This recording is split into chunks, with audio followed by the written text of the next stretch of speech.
Hello everyone, I am Miss Amruta Jadhav ma'am. I am welcoming you all to the part 4 of electrostatics. We have covered part 3 in which we have seen many interesting facts about electrostatics, which is one law we have seen, which is Gauss law. Then applications of it we have seen. After that we have seen potential energy and potential. What is the basic difference between potential and potential energy? That all we have done, and we have derived 3 derivations also. I hope you got all these points. Let's move towards the fourth part, in which we are going to deal with very interesting fact about electrostatics. So let's move towards that point.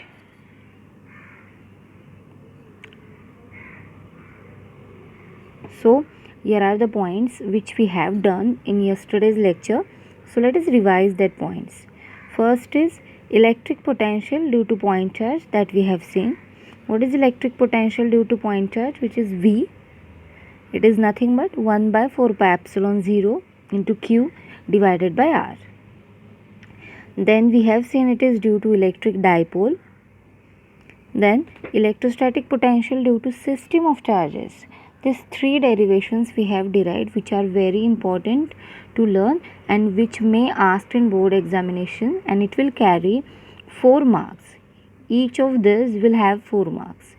Alright, so do practice for these 3 derivations and try to solve them. So let's move towards what we are going to do today. Points that we are going to learn are, first one is equipotential surfaces. We are going to see very interesting thing, which is equipotential, and the characteristics which deals with equipotential surfaces itself. Then electrical energy of 2 point charges of a dipole in an electric field.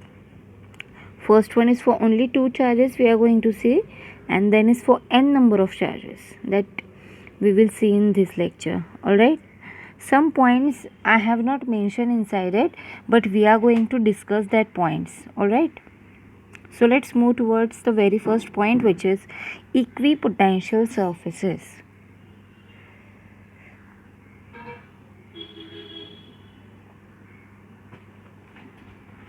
Now here is the first point, which is equipotential surfaces. What comes in mind when you see the word equipotential surfaces? It may be the surface where potential is equal, right? Or all the points inside the surface will be having same potential. Yes, these both statements are right. Equipotential surfaces are those surfaces in which at every point electric potential is same. Here, what is the basic characteristic of this? At every point on this surface electric potential is same. Okay, now what is the formula for potential energy or potential? Not potential energy, only for potential. It is nothing but V is equal to 1 divided by Q 1 divided by 4 pi epsilon 0 into Q by R.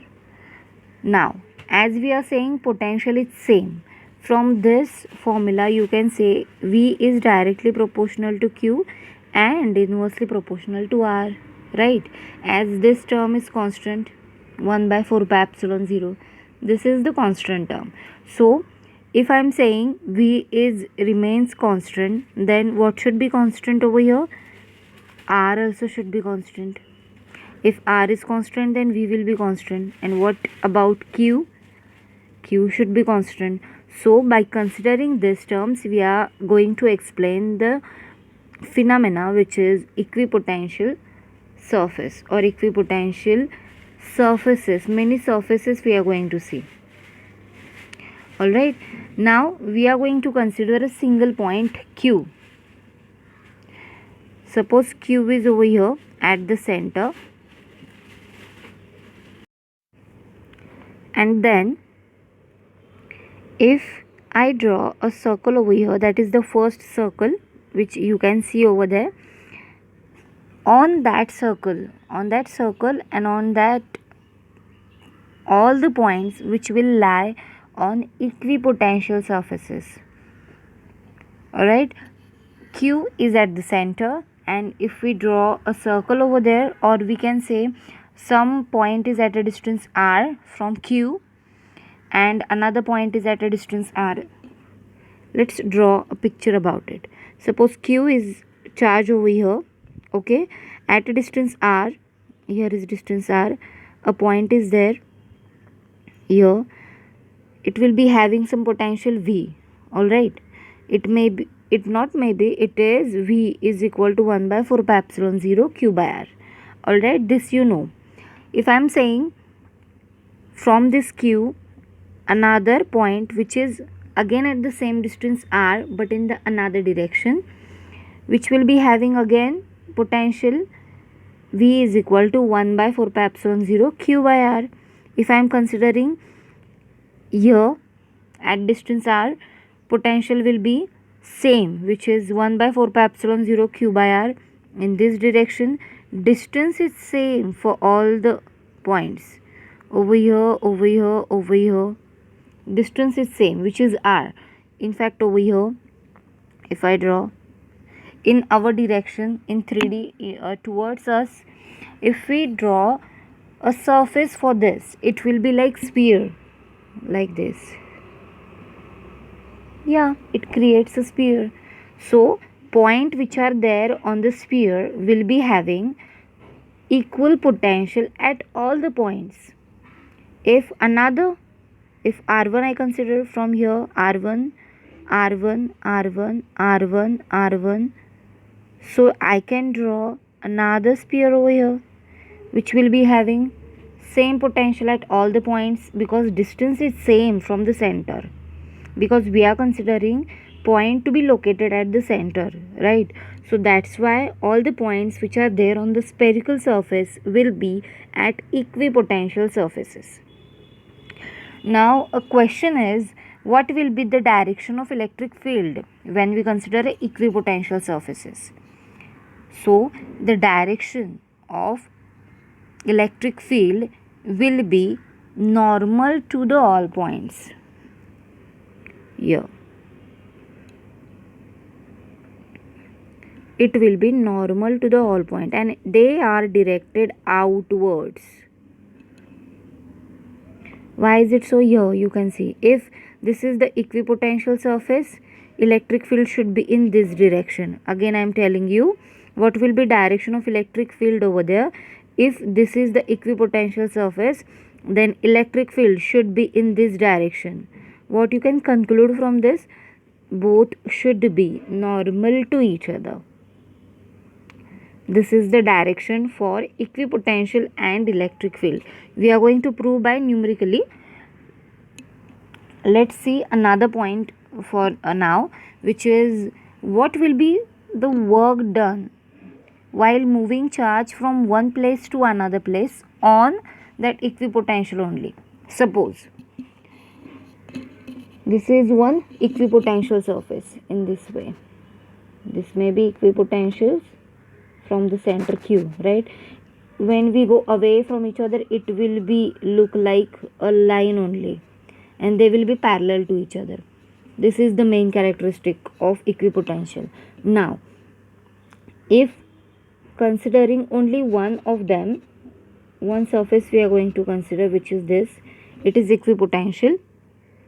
Now, I want to move the charge which is over here from here, and I want to move this charge to here. Okay, that surface is equipotential and I want to move one of the charge which is on that surface from that point to another point. So what will be the work done to carry that point charge from one place to another place? What will be that? According to work energy theorem. What is work energy theorem? It is nothing but work done gives you change in energy. Work and energy, that is the relation between them. So what will be the energy over here? That will be potential energy, and that will be the potential. So you can see W is equal to V for the first point and subtraction to the V to the another point. If here is the P and here is Q, then what will be potential at P? It will be suppose Vp, and for Q it will be Vq. But as it is equipotential, both are what? Both are same. So what will be the subtraction of both of them? It will be 0. So work done to carry a point charge from a same equipotential surface will be 0. By considering the spherical example over here, a spherical diagram is there in front of you all. So if I am asking, I want to move a charge from this to here.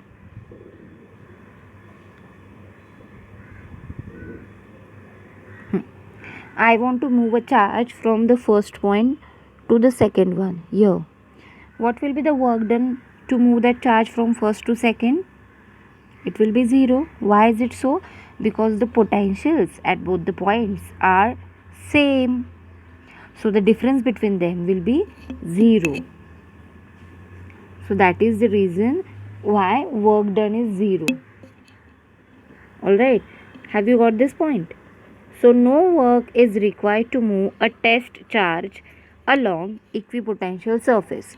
Now, if I am saying I want to move a charge on the last surface, which is here, from here I want to move the charge to here. Here is P and here is Q. I want to move the charge from P to Q. What will be work done? Again, the answer is 0, because both the points lie on an equipotential surface. So the potential will be same and the difference between them will be 0. So the work done will be 0. Okay. Now let us move towards the next point here. That's what we have discussed, that Vp and Vq are equal, then WQP will be 0. Alright.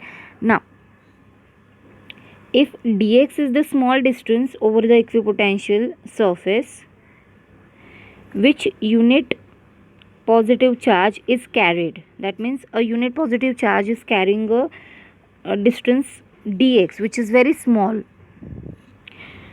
What will be direction of E and ds over there, or E and dx? So let's see. As dw is nothing but E bar dot dx bar. As we had said, dx is very small. So considering dx as 0, so dw will be what? 0. Obviously we have seen dw is 0. So cos theta will be also what? 0. And cos theta is 0 for only one value, which is 90 degree. So from that we can conclude E bar should be perpendicular to ds. What is the conclusion? E bar, that is electric field, should be perpendicular to the dx or equipotential surface. Both are perpendicular to each other, and they should be. For any charge distribution, the equipotential surface through a point is normal to the electric field and vice versa. That means if we are considering equipotential surfaces and we want to draw electric field intensity, then it should be perpendicular to it. In this diagram you can say here and here, they are perpendicular to each other. Okay, so E bar and dx should be perpendicular. So this is the second characteristics actually for equipotential surfaces. First characteristics was work done to move a test charge along a equipotential surface is 0. Second characteristic is E bar and equipotential, or electric field and equipotential, are perpendicular to each other, and they should be perpendicular to each other. This is the second condition. Okay. Now, what if they are not normal to each other? What happens if they are not perpendicular? Let's see, that's the next point. If the field is not normal, what will be work done then? If we are saying work done is 0, then we are getting theta as 90, right? And if we are saying they are not normal, so work done should be there. Some work has to done to move that charge from one place to another place. But according to the characteristic of equipotential surface, work should be 0. They should not create any work done. So this is not possible that the field is not normal and they are having equipotential surfaces. So it is not possible. So equipotential and electric field should be normal to each other only. Therefore, we conclude that electrostatic field must be normal. That's what I am telling you. Okay, I hope it is clear to all of you. If it is not, I am repeating again. Characteristics of equipotentials, or the main concept behind equipotential, is surface on which every point is having same potential. According to the formula, V is nothing but 1 by 4 by epsilon 0 Q upon R, right? To take V as a constant, R should be constant, which is distance.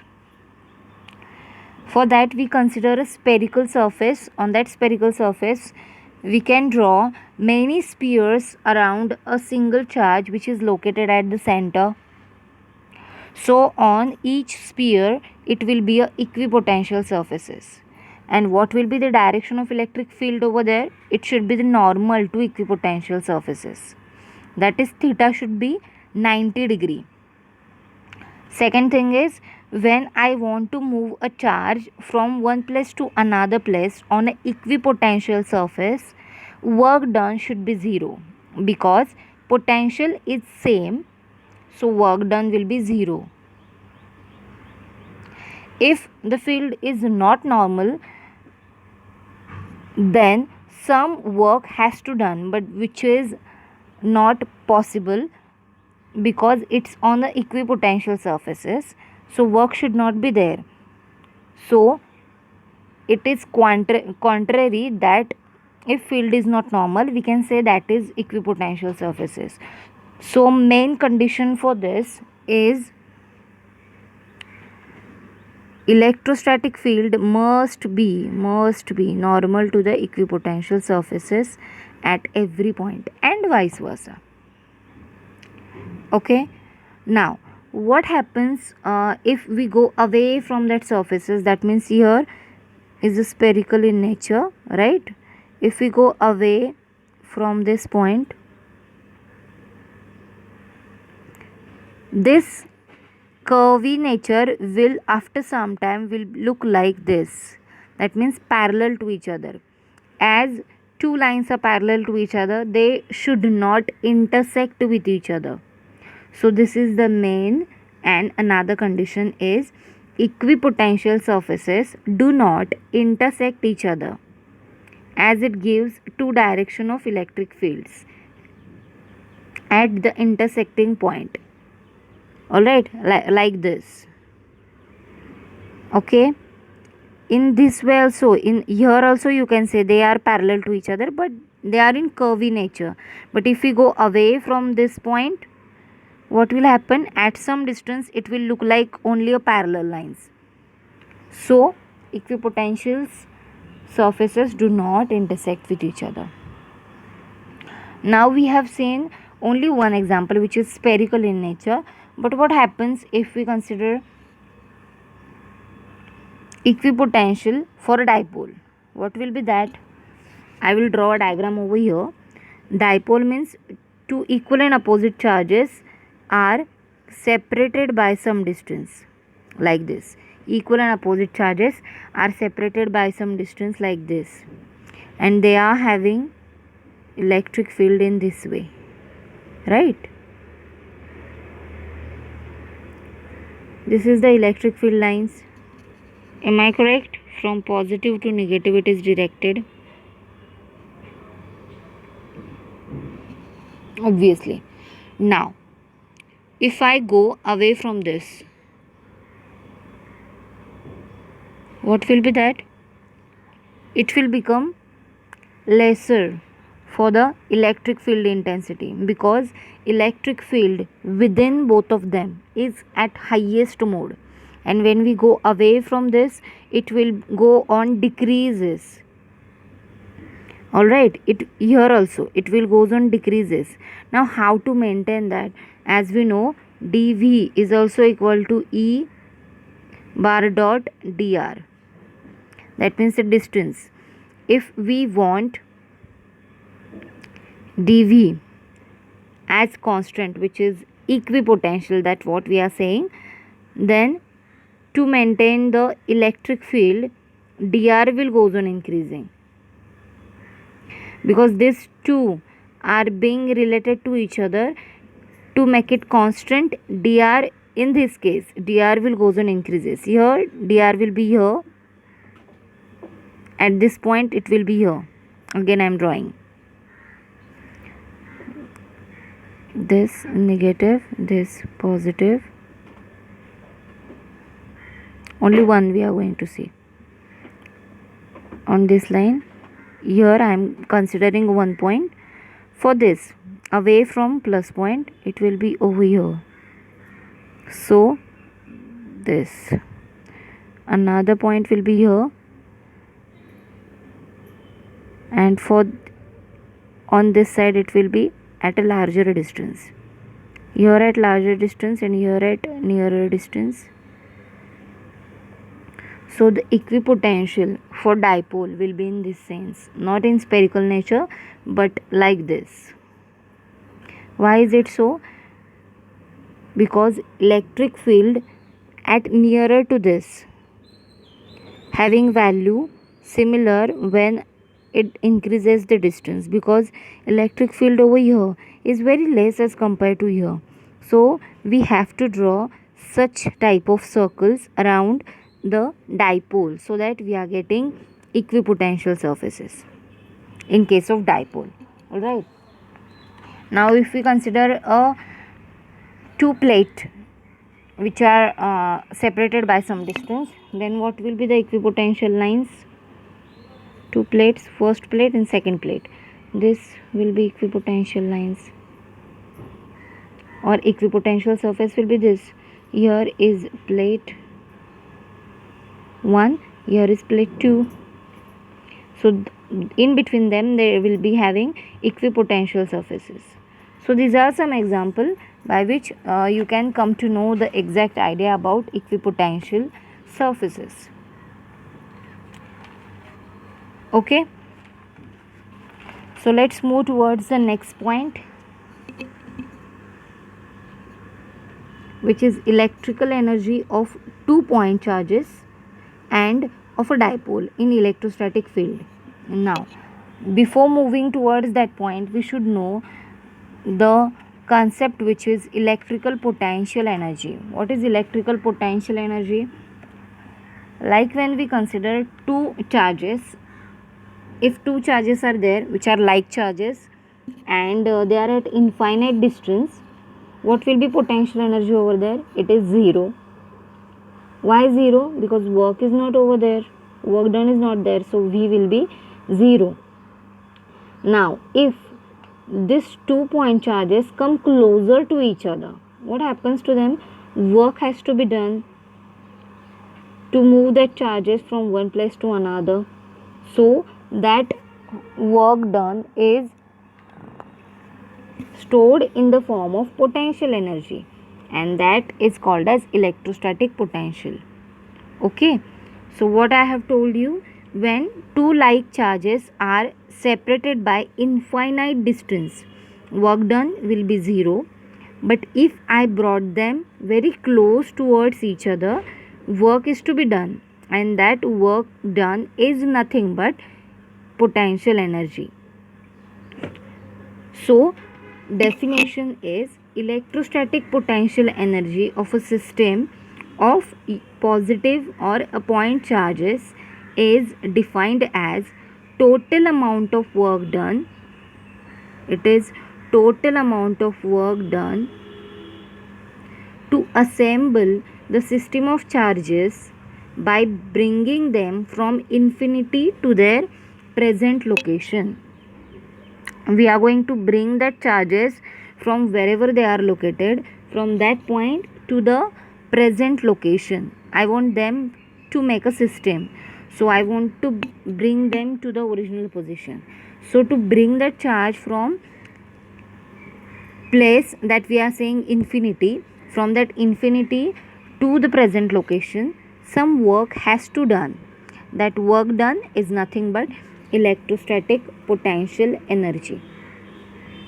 Now we are going to consider for 2-point charges only. Here you can see the diagram. In this diagram,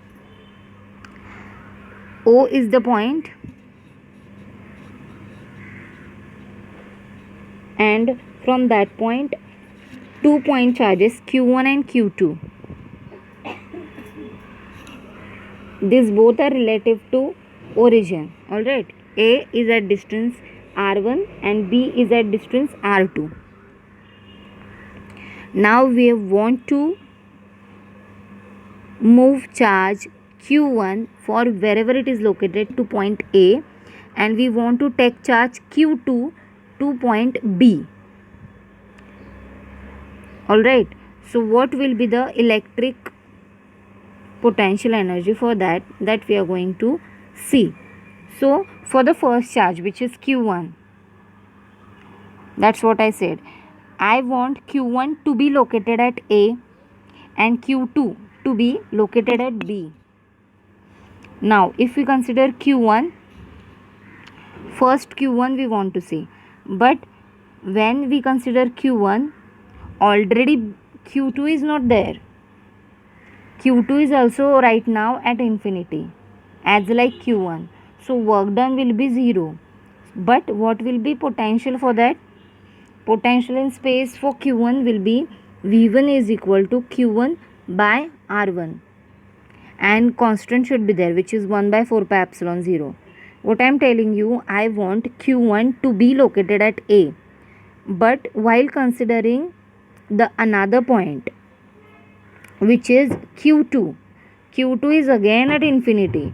So we cannot do some work. To move Q1 at A, Q2 should be at B. Then and only then we can conclude the electrostatic potential energy. Right? So if now we bring Q2 from infinity to B, which is at distance R12 from A here, we are going to move Q2 from wherever it is located to point B at distance R2 from O and R12 from A. If I am locating this, W2 will be the work done, and that work done will be potential at B due to Q1 into Q2. Why we are going to multiply it by Q2? Because B is for Q2 and Q1 is due to point A, because they are connected to each other by distance R12. So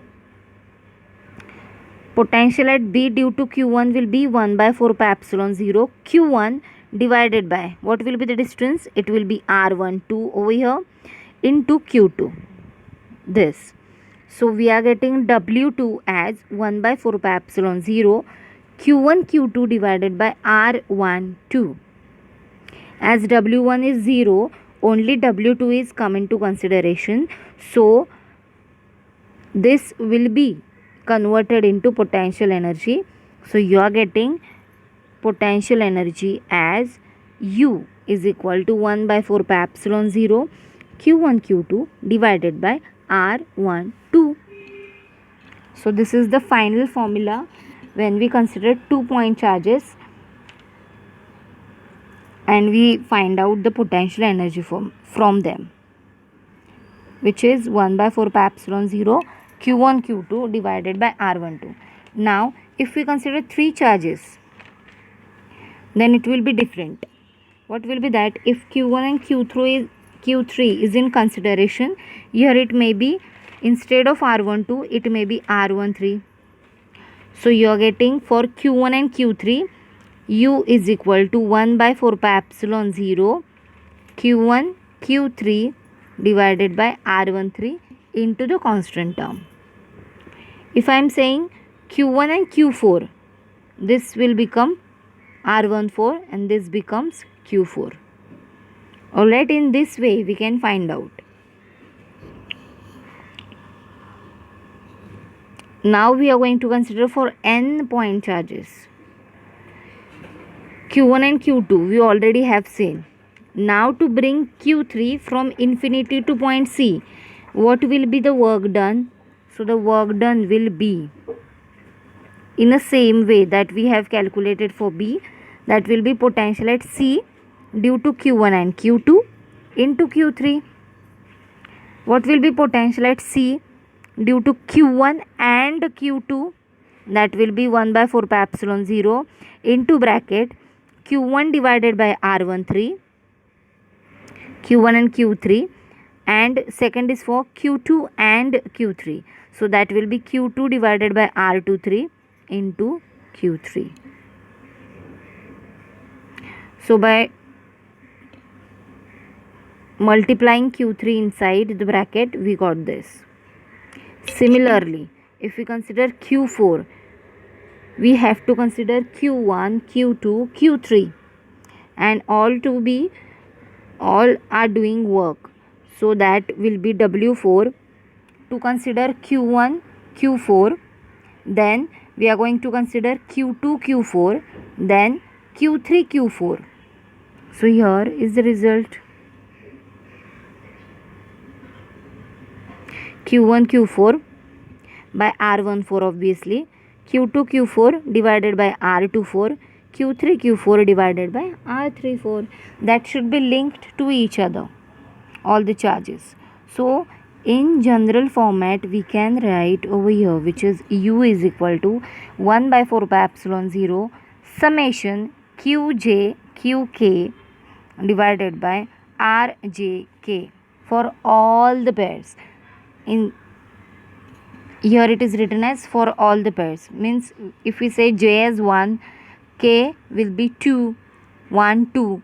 So inside to the denominator you are going to write 2, 3. That means if j is 2 and k is 3, then you are getting u as 1 by 4 pi epsilon 0 and q2 q3 divided by r23.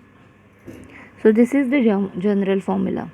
From this you can find it out, all the points or all the equations over here. Alright, so I hope you got all the points, which gives you the idea about equipotential surfaces and the potential energy for 2 point charges and for n point charges. It is very easy. Okay, so thank you so much for watching.